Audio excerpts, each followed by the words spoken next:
ಮಾಡಬೇಕು ಅಂತ ಬಿಜೆಪಿ ಭಾರಿ ವಿರೋಧ ವ್ಯಕ್ತಪಡಿಸ್ತಾ ಇದ್ದಾರೆ ಸರ್. ಕರ್ನಾಟಕ ಸರ್ಕಾರದ ಒಂದು ತೀರ್ಮಾನ. ಬಿಜೆಪಿಗೆ ಯಾಕೆ ಆತಂಕ?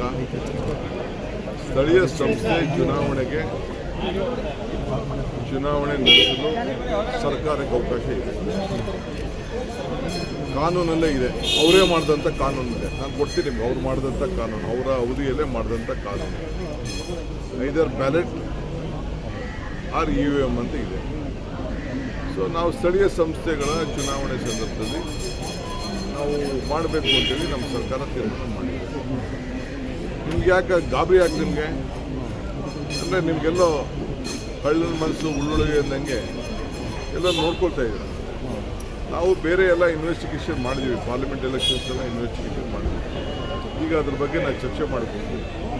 ಇದು ಸ್ಥಳೀಯ ಸಂಸ್ಥೆ ಚುನಾವಣೆಗಳಿಗೆ ಈಗ ನಾವು ಸೊಸೈಟಿಗಳಿಗೆ ಮಾಡೋದಿಲ್ಲ, ಆ ರೀತಿ ಮಾಡಬೇಕು ಅಂತ ಮಾಡಿದ್ವಿ. ಅದು ಸೆಂಟ್ರಲ್ ಎಲೆಕ್ಷನ್ ಕಮಿಷನು, ಸ್ಟೇಟ್ದು, ಅಸೆಂಬ್ಲಿದು, ಪಾರ್ಲಿಮೆಂಟು ಅವ್ರೇನು ತೀರ್ಮಾನ ಮಾಡ್ತಾರೆ. ಬಿಬಿಎಂಪಿ ಬ್ಯಾಲೆಟ್ ಇರುತ್ತೆ ಸರ್, ಬಿಬಿಎಂಪಿ ಚುನಾವಣೆ ಬ್ಯಾಲೆಟ್ ಯೂಸ್ ಮಾಡಿ. ಸರ್ಕಾರದ ತೀರ್ಮಾನ ಸ್ಥಳೀಯ ಸಂಸ್ಥೆ ಚುನಾವಣೆಗೆ.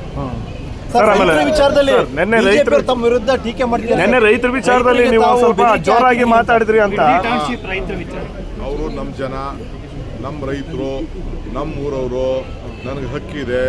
ಅವರೆಲ್ಲ ಯಾವ ಪಾರ್ಟಿರು, ಯಾವ ಬಾವುಟ ಹಾಕೊಂಡಿದ್ರು, ಯಾವ ಫ್ಲಾಗ್ ಹಾಕೊಂಡಿದ್ರು ನನಗೆಲ್ಲ ಗೊತ್ತಿದೆ. ನನಗೆ ಅವ್ರ ವಿಚಾರನೂ ಗೊತ್ತಿದೆ. ನನಗೆ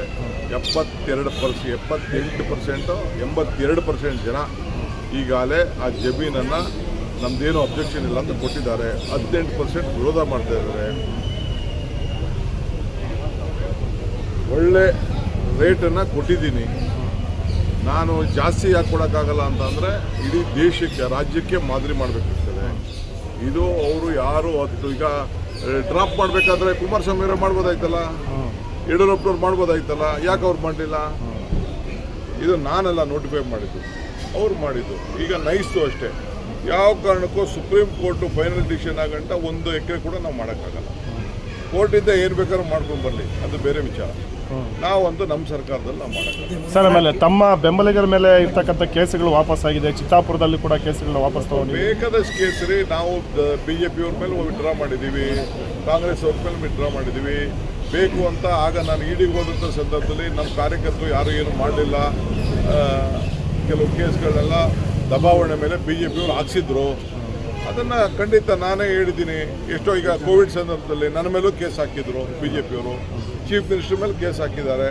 ಬೇಕಾದಷ್ಟು ಎಲ್ಲರ ಮೇಲೂ ಕೂಡ ಕೇಸ್ ಹಾಕಿದ್ದಾರೆ. ಎಲ್ಲ ನಮ್ಮ ಮಂತ್ರಿಗಳ ಮೇಲೆಲ್ಲ ಕೇಸ್ ಹಾಕಿದ್ದಾರೆ.